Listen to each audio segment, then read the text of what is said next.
Hi my name is San Arshad, you are watching pharmacy study. आज हम doses form का पहला टॉपिक पार्ट 1 पेरेंटल्स डिस्कस करने जा रहे हैं, जिसमें हम देखेंगे what are the definition of the parentals and what are the injections, और उसके बाद हम देखेंगे पेरेंटल रूट्स ऑफ एडमिनिस्ट्रेशन कौन से हैं, IM injection, intrathecal, into the skin, under the skin और इंट्रामस्कुलर। यहाँ पे 9 टाइप्स हैं, रूट्स हैं 9, वो उसको डिस्कस करने वाले हैं। उसके बाद डायग्रामेटिकली हम देखेंगे कि आईएम 90 डिग्री पे इंजेक्ट किया जाता है, आईवी 40 डिग्री पर, और वो स्किन के कौन से पार्ट तक इंजेक्ट करते हैं और उसकी कौन सी स्टेट होती है जिसमें उसको इंजेक्ट करते हैं, और सबकुटेनियस, इंट्राडर्मल। फर्दर हमारे पास ऑफिशियल टाइप्स ऑफ इंजेक्शंस है, यूएसपी यूनाइटेड स्टेट फार्माकोपिया और ब्रिटिश फार्माकोपिया, ये दोनों एक स्टैंडर्ड्स होते हैं फार्मेसी के इंजेक्शंस में। तो हमारे पास यहाँ यूएसपी के अकॉर्डिंग 5 कैटेगरीज यहाँ पे लिखी गई हैं, तो इसको डिस्कस करते हैं। First of all, first thing first, definition पे आते हैं। Injectable routes of the administration, ये इंजेक्टेबल रूट्स होते हैं जो कि बॉडी के अंदर इंजेक्ट करते हैं। तो इसमें हम पेशेंट जब अनकॉन्शियस होगा या फिर एक ऐसी स्टेट में होगा जिसमें उसको ओरल मेडिकेशन रिक्वायर्ड होगी अगर, तो उसको इनटेक नहीं कर सकेगा। अगर इनटेक नहीं कर सकेगा तो कोई ऐसा सोल्यूशन होना चाहिए जिसको हम ओवरकम करके उसको ड्रग इंजेक्ट करें ताकि उसमें एक ट्रीटमेंट थेरेपी स्टार्ट की जाए। पेशेंट अनकॉन्शियस होगा, अनकोऑपरेटिव होगा, unable to tolerate other oral medications होगा, तो हम पेरेंटल्स की तरफ जाएंगे। पेरेंटल्स ग्रीक वर्ड से निकला है, इसकी वर्ड ब्रेकडाउन करें तो para means outsides and enteron means intestine, means outside the intestine.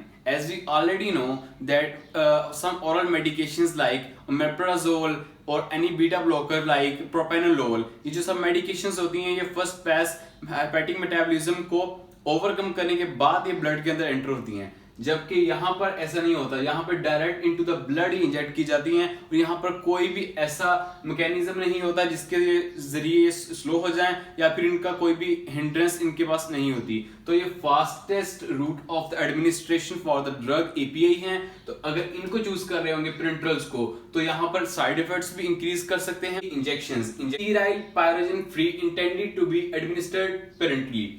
Steroid होने चाहिए, पायरोजन फ्री होने चाहिए, micro organism, harmful micro organism उसके अंदर बिल्कुल नहीं होने चाहिए, ताकि पेशेंट के ब्लड के अंदर अगर वो जाएंगे किसी किस्म की भी एडवर्स इफेक्ट्स ना देखने को मिले। अगर वो पेशेंट के ब्लड के अंदर डायरेक्ट जाते हैं तो यहाँ पर अगर लो एसिटाइलेटस की बात करें, जैसे कि जिनके लिवर काम करना बंद कर चुके होते हैं, 60 या 70 की एज में नॉर्मली होता है, तो वहां पर हमें लूपस देखने को मिलेगा। लूपस में हमारे पास जॉइंट पेन वगैरह ऑलरेडी डिस्कस कर रहे हैं। पेरेंटल रूट्स ऑफ एडमिनिस्ट्रेशन में 9 कैटेगरीज हैं। कौन कौन से रूट्स और उनके थ्रू कौन कौन सी ड्रग्स किस डिजीज को ट्रीट करने के लिए यूज की जाती है, डिस्कस करते हैं।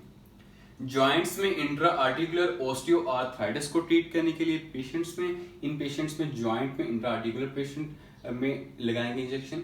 जॉइंट फ्लूइड एरिया में इंट्रासाइनोवियल में हमारे पास आ जाती हैं methyl prednisolone acetate suspensions use कर रहे होंगे जॉइंट फ्लूइड एरिया में। इसकी एग्जांपल है स्पाइनल फ्लूइड इंट्राथीकल में बेक्लोफेन और जिंकोलोटाइड यूज कर रहे होंगे मसल स्टिफनेस में या फिर मसल की टाइटनेस को ट्रीट करने के लिए। दोनों ड्रग्स इस अंडर कैटेगरी के अंडर आती हैं और इसी के लिए यूज करते हैं। और उसके बाद हमारे पास आर्टरीज में, इंट्रा आर्टरियल में जो एडवर्स इफेक्ट्स देखने को मिलते हैं पेशेंट में, वो सीजर्स होते हैं और अनकॉन्शियसनेस सम हो सकती है। कार्डियक जो लगा रहे होते हैं इंजेक्शन, वो फोर्थ इंट्राकोस्टल बिटवीन रिब्स इंजेक्ट कर रहे होंगे, ठीक है।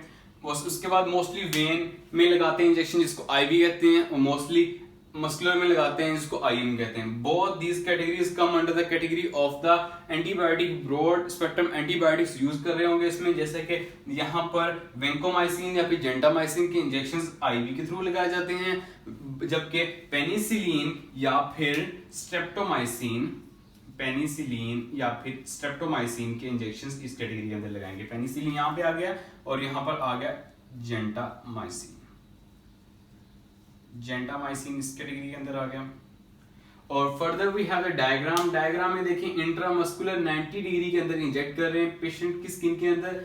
तो ये वाली जो ब्लू कलर में first of the all we have the epidermis, then we have the dermis, subcutaneous tissue with the green colour और subcutaneous adipose tissue. These are the dots representing subcutaneous adipose tissue.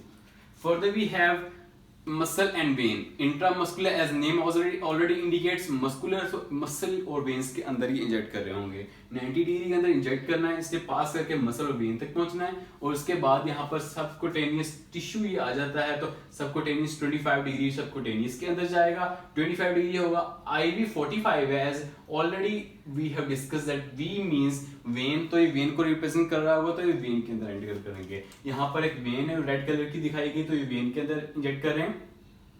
further and last we have ID means intradermal 10 to 15 degree के अंदर इसको inject करेंगे patient की body के अंदर, तो ये जाएगा सिर्फ और सिर्फ डर्मिस के अंदर या epidermis, between both these layers ये यहाँ पर लाई कर रहा होगा। और further we have the official types of injections as we already know that USP and British pharmacopoeia categorise under these 5 names. So हमारे पास पहले आता है इंजेक्शन में जैसे कि हमने ऑलरेडी काफी हद तक देख ही चुका होगा अपनी कम्युनिटी में कि इंसुलिन का इंजेक्शन लगाया जाता है, तो वो इंजेक्शन जो है वो इस कैटेगरी में आता है। First of all simple injection, मैं एक बात बता दूं, फॉर इंजेक्शन में ड्राई सॉलिड्स यूज कर रहे होंगे यहाँ पर, फॉर इंजेक्शन ड्राई सॉलिड्स, यहाँ पर भी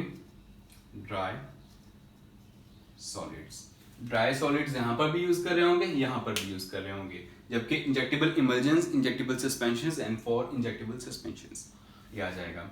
इंजेक्शन में इंसुलिन हमने डिस्कस कर लिया है, जो कि ब्लड ग्लूकोज के लेवल को कम कर देता है, और हमारे पास यहाँ पर हाइपरग्लाइसीमिया देखने को नहीं मिलता है, इसको ट्रीट करने के लिए यूज किया जाता है।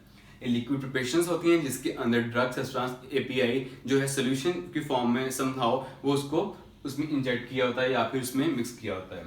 फॉर इंजेक्शंस ड्राई सॉलिड्स की हम यहाँ पर एक ड्राई सॉलिड्स को इंजेक्ट करते हैं एक sufficient amount of the liquid कि यहाँ पर जो स्टेटमेंट्स इन्होंने जो रिक्वायर्ड रूल्स दिए हैं उसके अकॉर्डिंगली एक फॉर इंजेक्शन प्रिपेयर हो सके। इसमें हमारे पास आता है cefuroxime USP what how it is used.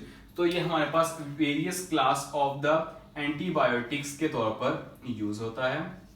Antibiotics broad spectrum antibiotics है, तो यहाँ पर निमोनिया को ट्रीट करने के लिए यूज होता है। निमोनिया या फिर निमोनिया के साथ साथ हम यूरिनरी ट्रैक्ट इन्फेक्शंस को भी इसमें डिस्कस कर सकते हैं। इंजेक्टेबल इमल्जेंस में What are the emulsions? Two immiscible liquids means that cannot mix in a normal situation। तो यहाँ पर अगर इसको हम मिक्स कर रहे होंगे तो ये emulsions की कैटेगरी में आएगा। Not mixing, तो ये कॉमनली मिक्सिंग नहीं होता, लेकिन इनको मिक्स अगर कर रहे होंगे हम तो इस कैटेगरी में आएगा। प्रोपोफॉल USP किस काम के लिए यूज होता है? प्रोपोफॉल USP एनेस्थीसिया के तौर पर यूज होता है। एनेस्थीसिया के तौर पर इसको यूज करते हैं। एनेस्थीसिया के तौर पर यूज करेंगे तो कॉन्शियसनेस पेशेंट की कम होगी, कॉन्शियस कम होगा, lack of the memory increase करेगी, मेमोरी डिक्रीज होना स्टार्ट हो जाएगी पेशेंट में, उसको अनकॉन्शियस स्टेट में डालने के लिए फिर इस टाइप ऑफ एनेस्थीसिया यूज करते हैं। तो वो इंजेक्टेबल इमल्जेंस में आते हैं जिसमें हमारे पास प्रॉपर तौर पर मिक्सिंग नहीं होती, लेकिन उसको प्रॉपर बना के एक ऐसी सिचुएशन में लाया जाता है कि उसमें पेशेंट के अंदर इंजेक्ट किए जाए और उसके जो पेशेंट का जो टॉनिसिटी होती है उसके बराबर हो सके और उसके हसम हो, उसके लिए डैमेजिंग ना हो। इंजेक्टेबल सस्पेंशन क्या होते हैं? सस्पेंशन होते हैं हेट्रोजीनस मिक्सचर्स होते हैं। हेट्रोजीनस मिक्सचर्स में जैसे कि लाइक चॉक इन अ वाटर, ये हेट्रो सस्पेंशन की एग्जांपल है, सम वो से रिलेटेड नहीं है लेकिन फिर भी इंजेक्टेबल सस्पेंशंस में methyl prednisolone acetate suspension use करते हैं। मिथाइल प्रेडनिसोलोन एसीटेट सस्पेंशंस किस लिए यूज होते हैं? ये between the cartilages of the joints अगर डैमेज हो रही होती हैं, कार्टिलेजेस वगैरह ब्रेक डाउन हो रही होती हैं तो उसको ट्रीट करने के लिए यूज होता है, या फिर various type of the joint related diseases के लिए यूज हो रहा होता है। और फॉर इंजेक्टेबल सस्पेंशन में ड्राई सॉलिड्स को एक ऐसी स्टेट के अंदर, एक ऐसी लिक्विड के अंदर उसको वो मिक्स किया जाता है ताकि हमारे पास एक stable suspension, injectable suspension create हो सके। और यहाँ पर इमीपेनम एंड सिलेस्टेटिन USP बनता है। Both of these drugs are commonly used in a combination. ये दोनों ड्रग्स अगर कॉमनली कॉम्बिनेशन में यूज कर रहे होंगे तो हमारे पास कौन सी स्टेट आएगी? तो हमारे पास हार्ट एंड वेल्स की प्रोटेक्शन के लिए यूज हो रहे होते हैं। अगर इनमें कोई इन्फेक्शन हो जाता है तो उसको ट्रीट करने के लिए यहाँ पर इमीपेनम एंड सिलेस्टेटिन का कॉम्बिनेशन आता है और ये फॉर इंजेक्टेबल सस्पेंशन की कैटेगरी के अंदर आता है।